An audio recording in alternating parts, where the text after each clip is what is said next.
खुलुमबाय गोजोन फुंबिलिनि गासिबो बड'लेण्ड बुब्लिनि अनसायगिरिफोरखौ बरायग्रोबाय दिनै 23 जुन शुक्रबारनि फान्जामुथिखौ फरायथिनो लादों किलिखां ब्रह्मआ फान्जामुथिनि गिबियाव दं मेष राशि नखराव बबेबा मोनसे जेंनाखौ लानानै नांलायनाय जागोन फिसा जेंनायावनो सोमोन्दो गावस्रालायगोन दुखुजों सम थांगोन वृष राशि नखराव दुखु गोनां थासारि जागोन बबेबा मोनसे खहा जानायाव गोबां दुखु मोननांगोन दुखुजों सानस्लाबनो लामा मोननाय नङा मिथुन राशि बिदा फंबायनि गेजेराव अनलायनाया गोख्रोंसिन जागोन फंबायनि जाफुंसारनायाव हाजासे गोजोनगोन गोजोन खुसियै सोलिनो हागोन कर्कट राशि देहानि थाखाय मोजां जानाय नङा हरखाब मेगन गाज्रि जानायनि मिजिं दं देहाखौ सांग्राङै जोथोन लाखिनाया नोंथांनि साबसिन सिंह राशि सोलोंथाइ लानायाव मोजांसिन सम जायखिजाया आनजादावनो उथ्रिसारनो हागोन गोसोआव साबसिन साननाय फैगोन कन्या राशि नखरनि माबा मोनसे खहा जानायाव हाजासे दुखु जागोन गोसोआ गाज्रि मोनगोन गुबुनाबो नोंखौ दुखु होनो हागौ तुला राशि दिनै नोंथांनि थाखाय गोथार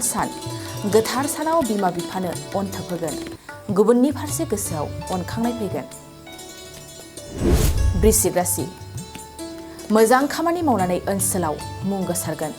समाजाव मान सन्मान मोनगोन गावनि सन्मानखौ देरसिन सानना लागोन धनु राशि जाथावै जाथाया नुजाथिगोन हरखाब जाथायखौ मिथिस'नाय नङा थांखि जाफुंसारनायाव गोसोआ हांमा थागोन मकर राशि थांखि होसोनायाव खेबले खेबले फैमाल जागोन फैमाल मिजिंखौ लानानै गावनि सायावनो दुसिगोन गोसोआव दुखु जागोन कुम्भ राशि समाजाव मान सन्मान मोनगोन गावनि सायाव फोथायनाय लानानै समाजारि बिथिङाव खामानि मावगोन साननायफ्रा दाजाबथा जागोन मीन राशि गोसोनि हास्थायनाय थांखि मिजिंआ जाफुंसारनायाव रंजाखांगोन लोगोफोरजों रंजानायखौ साबसिन सानगोन मिनि खुसि समखौ बारहोहरगोन दिनै सानसेनि राशि फरायथिनायाबो एसेनोसै आसा खालामो नोंथांनि दिनैनि साना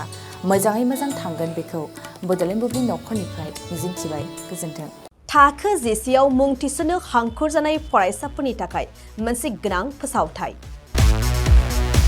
रौता नर्थ इस्ट पाब्लिक फरायसालिया नोंथांमोननो मोनसे गोजोनथाव खौरां लाबोदों CBSE जों गनायथि मोननाय रौतानि मुंदांखा नर्थ इस्ट पाब्लिक स्कुलाव दायो थाखो जिसेनि मुं थिसननाया सोलिगासिनो